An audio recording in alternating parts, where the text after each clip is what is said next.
बिस्मिल्लाहिर्रहमानिर्रहीम। अस्सलाम वालेकुम। आप देख रहे हैं ब्रेकिंग न्यूज़ और मैं हूं अहमद रिजवान कामियाना।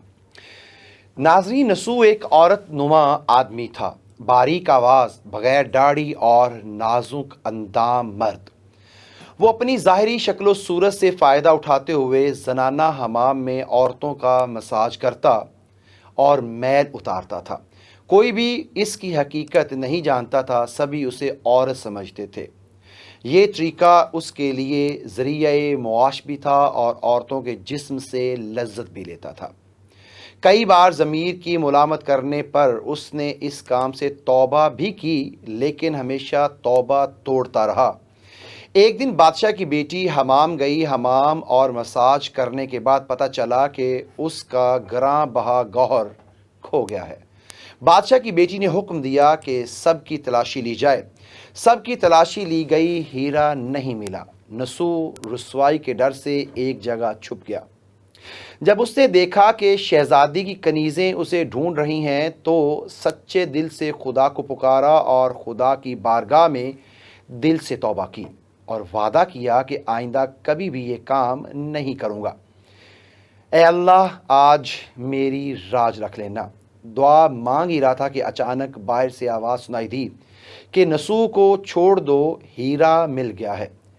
नसू नम आंखों से शहजादी को रुखसत लेकर घर आ गया। नसू ने कुदरत का करिश्मा देख लिया था और हमेशा हमेशा के लिए इस काम से तौबा भी कर ली।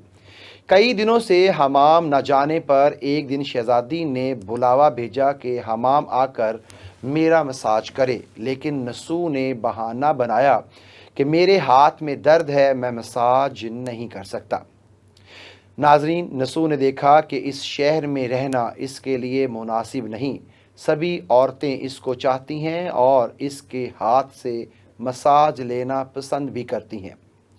जितना भी गलत तरीके से माल कमाया था, सब गरीबों में बांट दिया और शहर से निकलकर कई मील दूर एक पहाड़ी पर डेरा डालकर अल्लाह की इबादत में मशगूल हो गया। नाज़रीन, एक दिन उसकी नज़र एक भैंस पर पड़ी जो इसके करीब घास चर रही थी। उसने सोचा कि ये किसी चरवाहे से भागकर यहाँ आ गई है। जब तक इसका मालिक ना आ जाए तब तक मैं इसकी देखभाल कर लेता हूँ। लिहाजा उसकी देखभाल करने लगा। कुछ दिन बाद एक तिजारती काफिला रास्ता भूलकर इधर आ गया, जो सारे प्यास की शिद्दत से निढाल थे। उन्होंने नसू से पानी मांगा। नसू ने सबको भैंस का दूध पिलाया और सबको सैराब कर दिया। काफिले वालों ने नसू से शहर का रास्ता पूछा। नसू ने उनको आसान और नज़दीकी रास्ता दिखाया। नसू के अखलाक से मुतासिर होकर ताजिरों ने जाते हुए उसे बहुत सारा माल बतौर तोहफा दिया। नसू ने इन पैसों से वहाँ कुआं खुदवा दिया। आहिस्ता आहिस्ता वहाँ लोग बसने लगे और इमारतें भी बनने लगीं।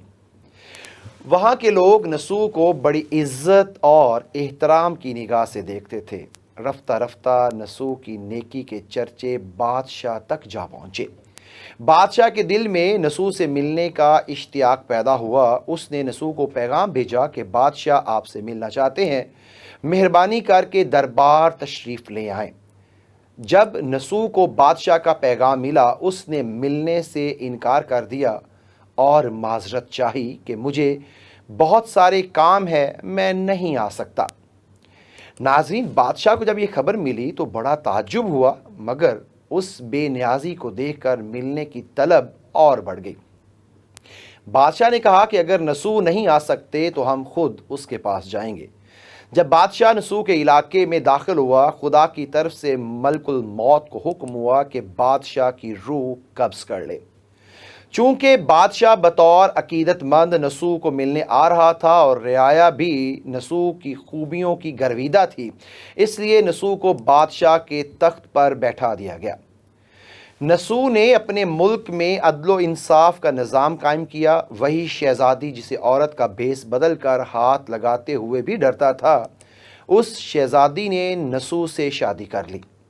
एक दिन नसू दरबार में बैठा लोगों की दाद रसी कर रहा था कि एक शख्स वारिद हुआ और कहने लगा कि कुछ साल पहले मेरी भैंस गुम हो गई थी, बहुत ढूंढा मगर नहीं मिली।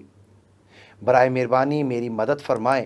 نسو نے کہا کہ تمہاری بھینس میرے پاس ہے، آج جو کچھ میرے پاس ہے وہ تمہاری بھینس کی وجہ سے ہے۔ نسو نے حکم دیا کہ اس کے سارے مال اور دولت کا آدھا حصہ بھینس کے مالک کو دے دیا جائے۔ وہ شخص خدا کے حکم سے کہنے لگا، اے نسو جان لو، نہ میں انسان ہوں اور نہ ہی وہ جانور بھینس ہے، بلکہ ہم دو فرشتے ہیں تمہارے امتحان کے لیے آئے تھے۔ یہ سارا مال اور دولت تمہارے سچے دل سے توبہ کرنے کا نتیجہ ہے۔ یہ سب کچھ تمہیں مبارک ہو۔ وہ دونوں فرشتے نظروں سے غائب ہو گئے۔ اسی وجہ سے سچے دل سے توبہ کرنے کو توبۃ النسو کہتے ہیں۔ تاریخ کی کتب میں نسو کو بنی اسرائیل کے ایک بڑے عابد کی حیثیت سے لکھا جاتا ہے۔ ناظرین، یہ تھا آج کا ویلاگ۔ اپنا اور اپنے آس پاس کا بہت زیادہ خیال رکھیے گا۔ پاکستان زندہ باد۔